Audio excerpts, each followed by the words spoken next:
तो यारो आज हम वकांडा फॉरएवर की टीज़र का फ्रेम बाय फ्रेम ब्रेकडाउन करने वाले हैं और ये टीज़र चैडविक बोसमैन का बहुत बड़ा ट्रिब्यूट होगा। वैसे आई एम श्योर कि पूरी मूवी ही चैडविक बोसमैन के लिए एक ट्रिब्यूट होने वाली है। तो स्पॉइलर वार्निंग के साथ लेट्स बिगिन।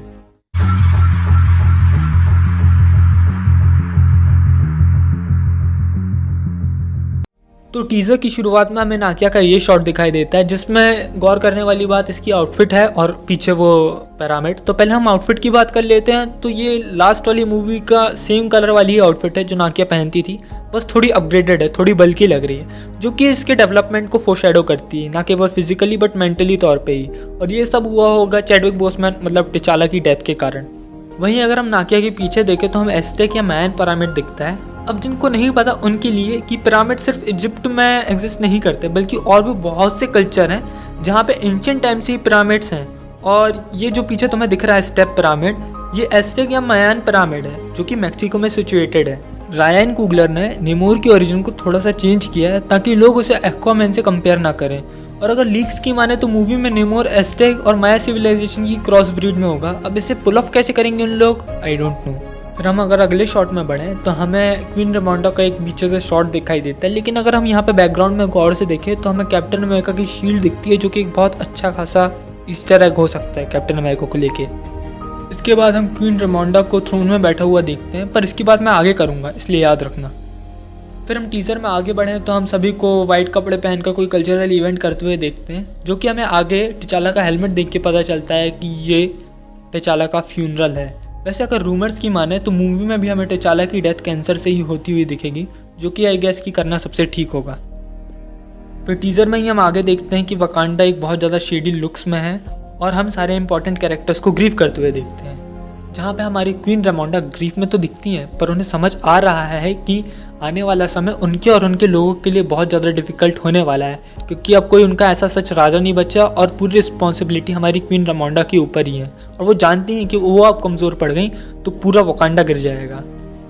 इसके बाद हमें शूरी का ग्लैंस मिलता है जो कि अभी भी टिचाला की डेथ के डिनायल में है। इनके अलावा हमें डोरा मिलाजी भी दिखाई देती है जिनके ऊपर अब पहले से कहीं ज़्यादा रिस्पॉन्सिबिलिटी है अपने नेशन और अपने लोगों को बचाने की।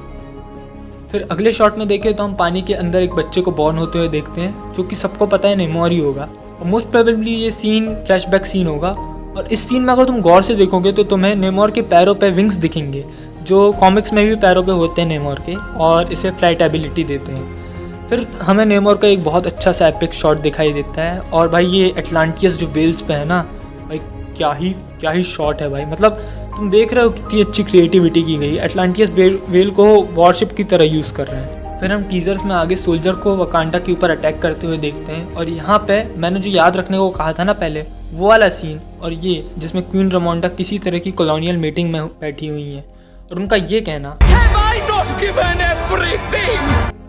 मोस्ट प्रोबेबली ये सीन इन्फिनिटी वॉर के बाद के टाइम का होगा जिसमें टिचाला एंड शूरी दोनों ही ब्लिप हो गए थे। और इस सब का रीज़न क्वीन बाहर के लोगों को मानती है, जिसके कारण आउटर वर्ल्ड एंड वकांडा के बीच में कुछ नोक झोंक हो जाएगी।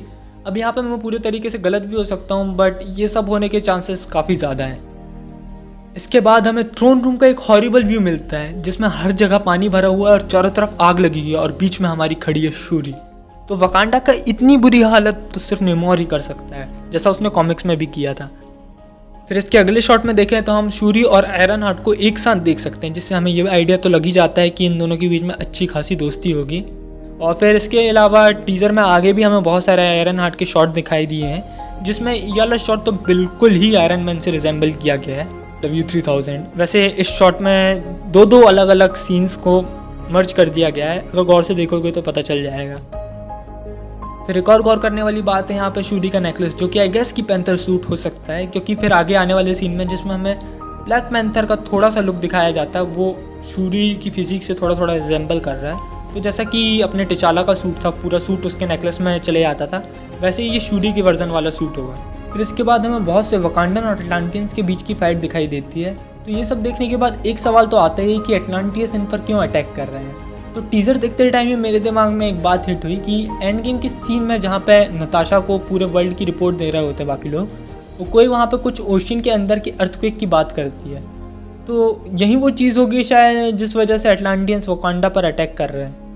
फिर हम अगले सीन में देखें तो हमें चैडविक बोसमैन की एक पेंटिंग दिखाई देती है जिसके आसपास वकांडन में कुछ लिखा हुआ है, जिसे ट्रांसलेट करने पे पता चलता है कि the panther king forever live in us. तो ये था मेरा वकांडा फॉर एवर का टीजर ब्रेकडाउन, और इसे फ्रेम बाय फ्रेम देखकर वीडियो बनाने में बहुत ज़्यादा टाइम लगा है, तो प्लीज़ लाइक कर देना, वीडियो को शेयर कर देना और ऐसे ही कंटेंट के लिए चैनल को सब्सक्राइब कर देना।